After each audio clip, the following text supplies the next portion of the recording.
So Lil Wayne is disappointed in his non-GOAT treatment. His quote says, it's truly a humbling experience when events like Coachella and the Grammys come around, and like clockwork, I'm uninvited and uninvolved. I appreciate my position or space I hold in your heart and mind. So because you're the humbling experience. That's okay. That's yeah. weird. His tweet it did make sense. He's trying to make sense. He's out of it. basically saying, he's humbled and he's timeless, and thank you. But also, why isn't he being recognized? Yeah, exactly. And that's the point I want to make. I don't necessarily know the ins and outs of what Lil Wayne has been going through and doing the past, like maybe decade. But from what I've heard and what's been put into the media, he's been allegedly on drugs, acting erratic. When he was booked for certain high-level concerts, he wasn't showing up to rehearsals. He wasn't basically instilling good faith in the people that were sponsoring and putting these festivals, concerts together to honor him, right? To have him headline. So he kind of needs to take a look in the mirror and be like, hey, have I been showing good faith in the past decade of my career? Have I been showing up as the legend that I want to be recognized as? Right. And ask himself that. Because if you haven't, then no, this is not going to recognize you as a legend. In our hearts, like he said, yeah, we all love Lil Wayne. I miss when Lil Wayne was remixing every song. I know some of the remixes by heart. Amazing. When he was remixing Poppin' by Chris Brown, he remixed everything. I could still spit those Lil Wayne verses. But if you want to be recognized like corporately at these award shows, on these festival stages, you gotta actually be reliable. Yeah. You actually have to show up, do a good performance. Don't have people wasting their money popping out to see you, and you don't know the lyrics. You're not really saying stuff. You don't look like you're sober or coherent. Like, come on. Like, we can't just be like, yeah, we can't just be sucking you off and you're not even like putting in the effort. He did like lashing out about the Super Bowl and he's like, when that was taken from me, and it's like, nigga. So what ended up happening when he did that initially, people started like pulling up old performances or recent performances, and they're like, this is what y'all want on the Super Bowl stage. Like, there's a scene where he's doing Pop That. Yeah. And he's like, don't stop. And he's like screaming on stage. It's crazy. And I'm like, yo, everybody's just watching him, and it looks horrible. And you have to think, the Super Bowl, that performance, everybody's watching. Like, everybody. Honestly, I don't even care about like the artistic merit of whether or not the idea that, this artist who's been celebrated for decades, right? As a GOAT, and he's made tons of money off of it. The fact or the idea that he would be complaining that a couple of award shows are not recognizing him is annoying. Very. It's annoying. It's annoying and tone deaf, especially for the artists who didn't show up for Black people when we were talking about that law part. enforcement, that part. right? And he was like, "What? I don't know anything about Black Lives Matter. What does that mean?" Right. So you know what, Wayne? Yeah. Award show.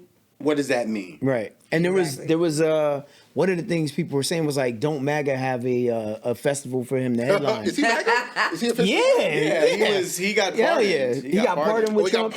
Yeah. Oh, wow. So you know me, I'm a storyteller, so I'm always trying to figure out what the story is, right? So I remember in 2010, Nick Cannon produced a show that I directed called Son of a Gun, and it was the battle between whether or not Corey Guns would get signed to Lil Wayne. Oh, I forgot about that show. Wow. So which is like the predecessor to Love and Hip Hop and all that stuff, right? Like Viacom started doing like a lot of hip hop, fancy reality. We didn't know storytelling as well, just to be honest. But the show looked good. Director was amazing.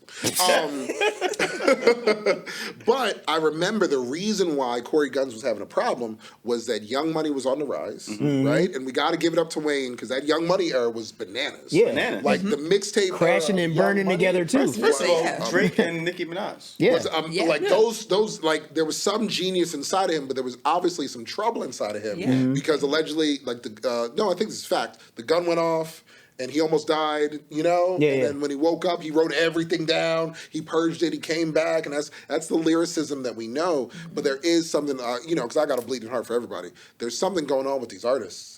With like what they're going through in life, like there's it's hard to be in the entertainment business, period. Yeah, but for sure. There's something that's high level that's leading to this drug use and this. Like I'm not a big fan of this scissor use. You know what I mean? You ever like taste scissor? I was going to touch on that. You ever like bromethazine? Like my kid got bromethazine. Yeah. Like I had to take it for a cough. Like and you taking it purposely. Yeah, that's crazy. Drinking it in a cup. Is bananas. Yeah.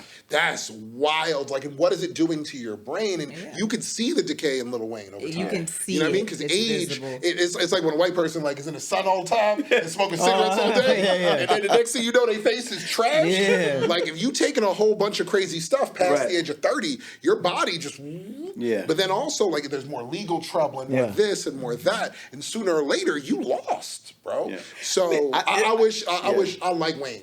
Period. Like I like the music; it makes me very excited, very happy. But I agree with you that like you gotta like it's a business. Yeah, you know what I mean, it's a business. Yeah, and all those things are pitches. You know, honestly, like when you see people in like Variety and the trades and all the things like that, like all of that stuff is pitched. The same way, like you have to be active on like you know like these award shows. You know, are need to be pitched. So the idea that you know you're not making the cut for some invite, I don't have empathy for that.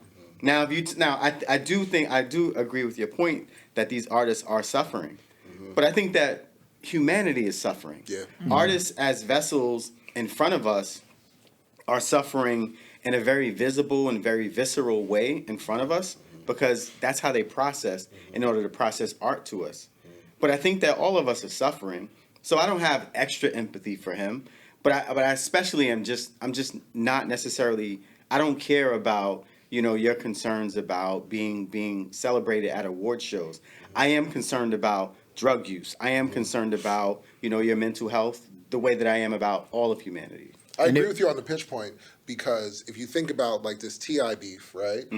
That music is so good that like I was getting ready to get hyped up last night and I was like, yo, play Let 'Em Know.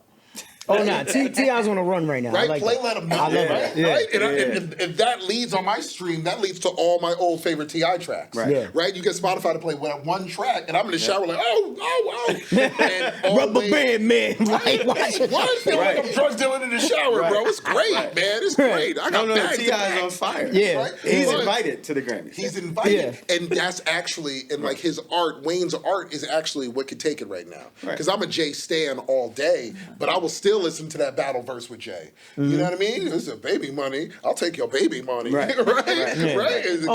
But wait. But Jay.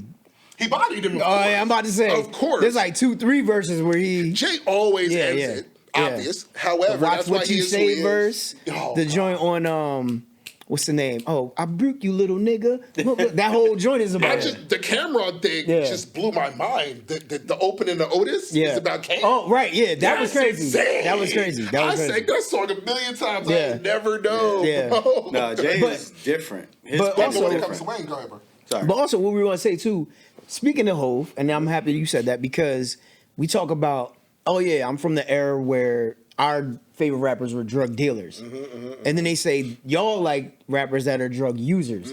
Wayne is totally the linchpin for that. You feel me? Yeah. Like he's the one that ushered a lot of that in. A lot of his raps were Don't worry about what's in my cup. Yeah, just doing all of that. And then that you see that's how we get the young boys and everybody else. And these aren't good. Yeah. You know what I mean? Saying Wayne hip hop. Bro, like you on drugs and you can't rap. Listen, when you talk about influence, that is part of your makeup of your greatness. You know what I'm saying? And it's like if your influence is a negative influence, then that's something you got to carry too.